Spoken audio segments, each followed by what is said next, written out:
Okay, we need to talk about Star Wars, guys. Check this out.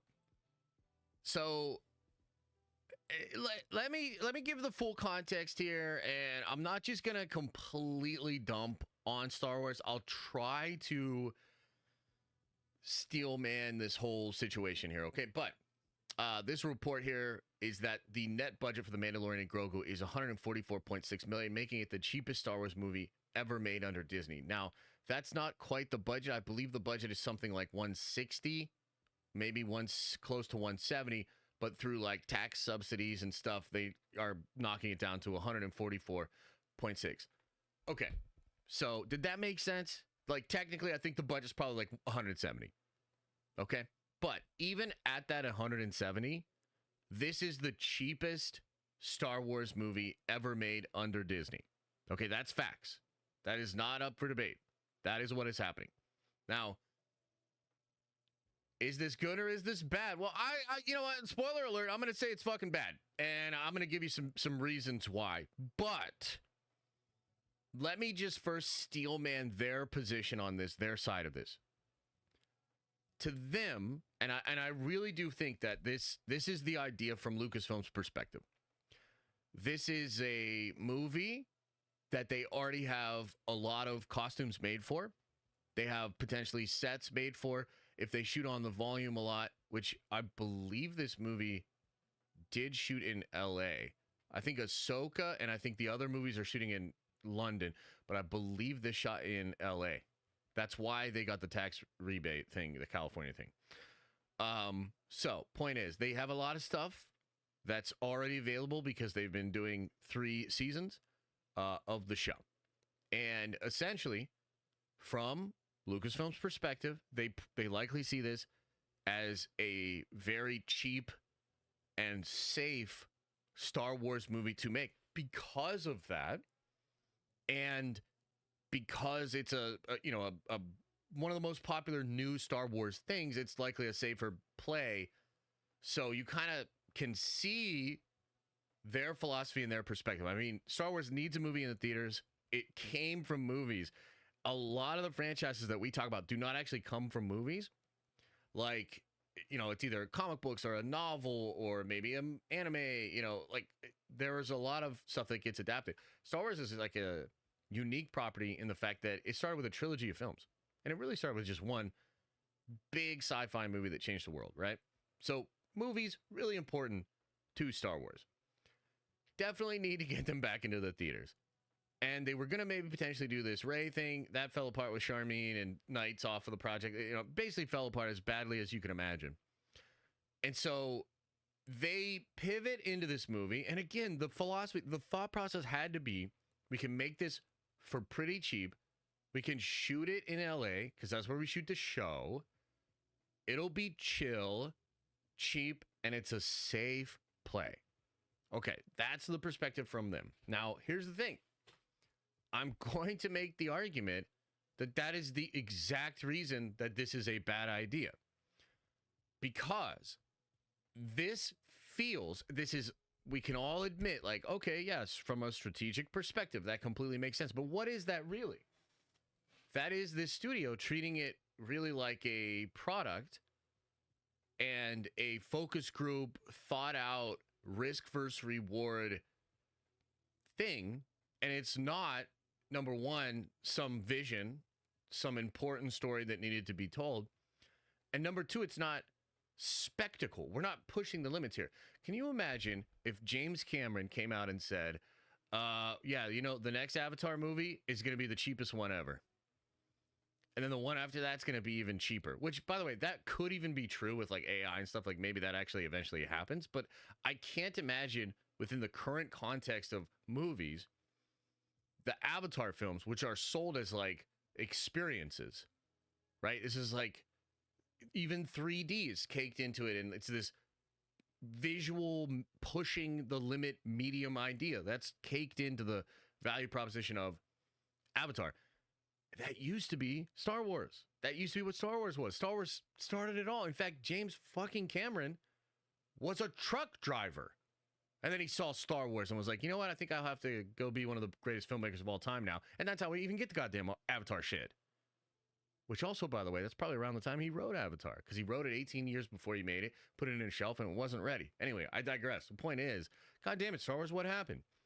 The next Star Wars movie to come out in theaters is the cheapest, safest, maybe least necessary Star Wars movie ever. That ain't great. And this whole, steelman argument for how it's safe and why it's a good play and how it can be cheap, none of that excites the fan base. I'm not a fucking shareholder because I sold out of your shit a long time ago. I don't care about your profit margin. I know maybe they get dinged on it because it's a social proof way to say, like, hey, this shit ain't working. That's fine. But when you're trying to sell a movie, you're not trying to sell to investors, hey, this movie's going to look pretty good on the budget sheet. That's not exciting. It doesn't do shit for fans, especially a fandom that is so starved for meaning, for something that matters. This movie, the more and more I hear about it, seems like a meeting that should have been an email. What the hell is this movie? Let me tell you a couple of things about this movie. Okay? The rumors are freaking lame, dude. You kidding me? Jabba the Hutt's son? And so, dude with the weird-ass hat? What? That's what we're doing in this movie? Yeah, lame. We've heard there is a season 4, so this isn't even the great idea that you had for season 4, because back in the day, there was this article about how John had this crazy idea for season 4, and we were like, wow, okay, well, that's probably why they made the movie. Nope, because you're still getting season 4. So what the fuck is this movie then? This movie feels like, I don't know, man. I personally am having a lot of trouble getting excited for this movie. Like, and this is just the latest piece here that to me is telling me a story of a corporation lost in the sauce, making a safe play to try to connect back to an audience that has, for the most part, left them behind. And I don't think this is actually going to get the job done. I can't imagine this movie doing really good, except for one thing. One thing. One ace in the hole. And I'm mad at myself for even saying it. And I'm going to be so pissed because if they do this, I will be a total sucker. I will go back on everything I just said. And I will show up to this movie multiple times. You know what it is. I know what it is. It's Luke Skywalker. If they put Luke Skywalker into this movie, everything I just said is null and void. Is it a cheap trick? Yes. Will it work? Yes. At least I think. Because here's the other thing that's really wild about this shit. What if they do it and it still makes like 300 million? What if they go back to the Luke poll and it doesn't do the trick? So ironically, this movie, which is, again, total safe play. The budget doesn't excite me. I think I understand it, but it doesn't excite me. The whole prospect of it doesn't excite me. I mean, I also think it's worth remembering that 2 years ago at Star Wars Celebration, Kathy came out and was all hyped up and announced 3 movies and a big plan and like everything was good. This was not one of those movies. This happened like 9 months later after they realized they couldn't do any of the things that they said they would. So this movie really feels like a scramble, man. Like, a lot of people dog on Doomsday. A lot of people are dogging on the pivot to RDJ, even though the Russos are confirming that this plan is at least 2 years old. This movie's plan ain't 2 years old. Like, that's for sure, bro. Like, that's not what happened here. This, again, is an example of a literal, actual thing that people mistakenly think Doomsday and Secret Wars is going to be. Oh, boy. It's wild, dude. Can you imagine spending $160 million on this show, and you spent $700 million on 2 seasons of Andor? Wow.